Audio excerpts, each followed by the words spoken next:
नमस्कार दोस्तों। आज हम तुलनात्मक राजनीति के अंदर तुलनात्मक राजनीति के परंपरागत आधार की विशेषताओं को अध्ययन करने का प्रयास करेंगे। यहाँ पर मुख्य रूप से हमको ध्यान रखना है तुलनात्मक राजनीति परंपरागत रूप में अतुलनात्मक अध्ययन के रूप में स्वीकार की जाती है। दूसरे शब्दों में मैट्रिक्स की मान्यता रही है कि परंपरागत तुलनात्मक राजनीति प्रधानतः अतुलनात्मक है, अर्थात यहाँ पर हम इस अध्ययन पे राजनीतिक संस्थाओं व्यवस्थाओं का वर्णन किया है।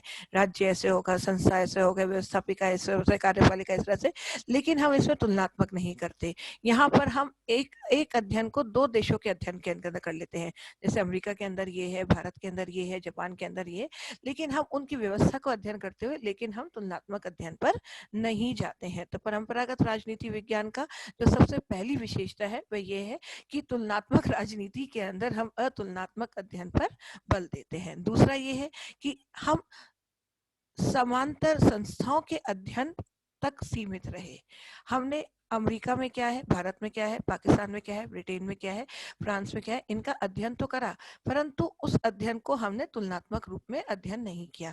जैसे हम सेकेंड ईयर के अंदर बीए के अंदर पढ़ते हैं, हम सारे संविधान तो एक साथ पढ़ रहे हैं, लेकिन उनको तुलनात्मक रूप में समझने का प्रयास हम केवल सैद्धांतिक रूप में कर रहे हैं, परंतु व्यवहारिक दृष्टिकोण से नहीं कर रहे हैं।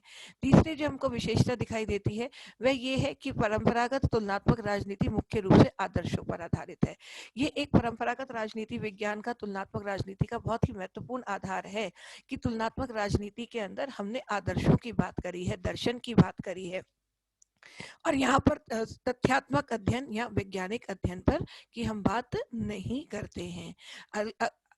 अलग बिंदु या दूसरा बिंदु इसमें यह है कि तुलनात्मक राजनीति परंपरागत स्वरूप में मुख्य रूप से कानूनी व औपचारिक संस्थागत अध्ययन पर बल देती है, अर्थात excessively legal formal institutional studies पर बल दिया जाता है।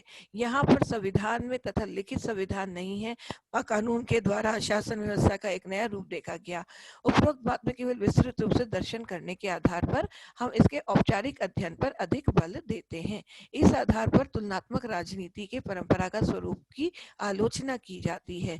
जो सामान्य रूप से आलोचना है वह इस आधार पर है कि तुलनात्मक राजनीति में मुख्य रूप से दर्शन व अतुलनात्मक अध्ययन पर बल दिया गया। तुलनात्मक राजनीति परंपरागत दृष्टिकोण में वैज्ञानिक दृष्टिकोण नहीं है, अर्थात इसमें तथ्यों पर आधारित हमको दिखाई कम देती है। यहाँ पर सैद्धांतिक अध्ययन पर अत्यधिक बल दिया गया है।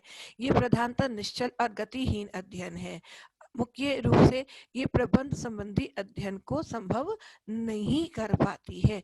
मुख्य रूप से यहाँ पर जो अध्ययन है वो आदर्शों का अध्ययन है, दर्शन पर अत्यधिक बल दिया है, अर्थात क्या होना चाहिए उस पर अधिक बल है, अपितु कि क्या हो रहा है, और समस्या का समाधान हम नहीं ढूंढ पाते हैं। इन्हीं सब संस्थाओं को देखते हुए आधुनिक राजनीति विज्ञान के अंदर व्यवहारवाद, उत्तर व्यवहारवाद और राजनीतिक व्यवस्था जैसे अध्ययन पर बल दिया गया। धन्यवाद दोस्तों।